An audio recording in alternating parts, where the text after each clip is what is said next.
네, 안녕하세요. 반갑습니다. 회복을 돕는 남자 바르실레입니다. 네, 오늘은 이 분노에 대한 질문 몇 가지를 좀 받으면서 계속해서 가는 그 시리즈 중에 하나로 하고 있는데요. 이제 오늘의 질문은 요거예요. 이제 화를 내면 죄책감이 너무 심해요. 이렇게 참다가 화를 내면 죄책감이 너무 심해서 이 죄책감에 굉장히 괴로워하고 있습니다. 라고 이제 이야기하는 거죠. 제가 이 부분에 대한 이야기를 좀 하도록 하겠습니다. 일단 우리가 이제 마음적으로 굉장히 고통스럽게 하는 한 몇 가지가 있거든요. 그 중에 하나가 이제 분노 또는 원한.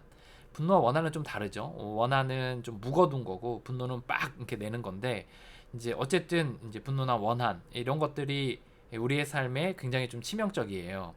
독소를 갖고 있는 것처럼 딱 이제 그런 것들을 딱 우리가 실행했을 때 우리의 정말 마음 상태가 확 안 좋아지거든요. 또 하나는 두려움. 두려움의 특징은 이제 캐치하기가 좀 어렵고 그리고 은근히 있고 문제의식을 잘 못 느끼는 경우들이 많거든요. 근데 두려움도 굉장히 우리의 삶을 좀먹는 것 중에 하나예요. 그리고 또 하나가 있는데 그 중에 하나가 뭐냐면 죄책감이에요. 이 죄책감은 원한이나 두려움만큼이나 우리의 삶에 크게 작용하는 게 이 죄책감이거든요. 이 죄책감도 우리의 마음 가운데서 독소를 가지고 우리를 이제 제대로 된 그 감정 상태나 사고 방식을 못 하도록 이제 만듭니다. 좀 더 정확한 표현으로는 사실 이 정말 신께서 우리에게 날마다 따뜻한 빛들 또 지혜의 빛들을 비춰주시는데 이 죄책감이 그걸 딱 가로막아서 머리가 굳어지고 우리가 생각이 돌지 않고 좋은 감정 상태를 갖지 못하게 되는 경우들이 있는 거거든요. 그런데 이 죄책감을 우리가 좀 가소평가하는 경향들이 있어요. 그러지 않아요. 이거 죄책감도 굉장히 되게 우리의 삶에 치명적입니다. 그래서 이 원한의 문제 또는 분노의 문제들이 어느 정도 다뤄지면 이 죄책감에 대한 부분들도 반드시 다루긴 해야 되거든요. 어쨌든 이 죄책감도 우리의 삶에 치명적입니다. 그래서 우리가 화를 냈다고 해서 이제 죄책감을 갖게 되면 이 죄책감의 부분도 문제가 되기 때문에 다뤄야 됩니다. 그래서 가장 좋은 거는 우리가 분노의 문제들을 잘 다뤄서 이 죄책감을 갖지 않도록 하는 게 제일 좋고요.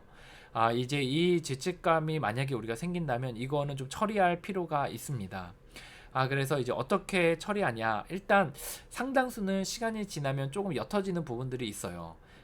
물론 이제 완전히 없어지거나 그런 것보다는 좀 수면 아래 가라앉는 느낌이 좀 있긴 하지만 어쨌든 일부는 이 죄책감의 그 강렬한 독소에서는 좀 벗어나는 부분들이 있거든요. 시간이 지나면 이제 그래서 시간이 지나면 조금 해결되는 부분이 있어요.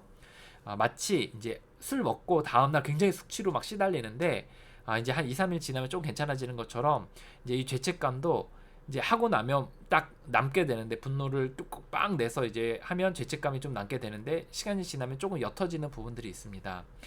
또 하나는 이 죄책감은 우리가 이제 다른 사람들과 이야기 나눔으로써 좀 괜찮아지는 부분들이 있어요.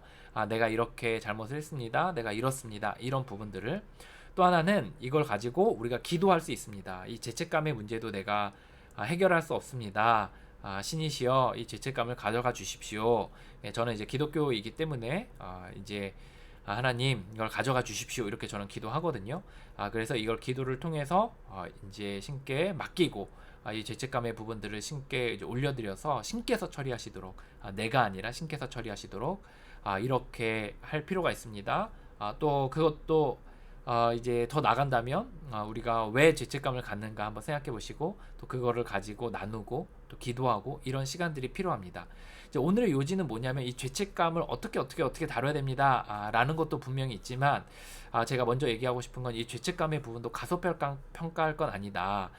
그래서 원한과 더불어서 이 죄책감도 이제 따라오는 죄책감도 크니까 가급적 원한에 대해서 좀 화내지 않는 것들이 중요하고 그 다음에 죄책감이 생겼다면 그거를 우리가 분노하듯이 뭐 적고 왜 죄책감이 났는지 적고 또 그걸 가지고 사람들과 나누고 또 기도하고 그리고 또 만약에 내가 누군가에게 해를 끼친 거라면 보상하고 이렇게 해서 우리 죄책감의 부분들 어느 정도 해소를 해야 우리가 맑은 정신 또 맑은 마음들이 우리에게 들어온다는 겁니다.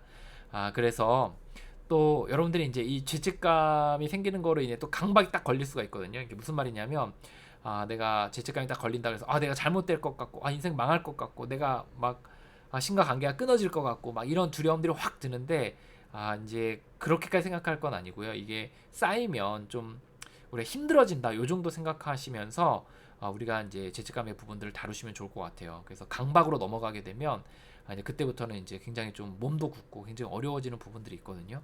그래서 죄책감에 대한 부분들 먼저 생기지 않도록 하고 생겼다면 적고 나누고 기도하고 보상하는 작업들을 통해서 우리가 처리해 나가면 좋겠다는 정도 이야기 나누도록 하겠습니다.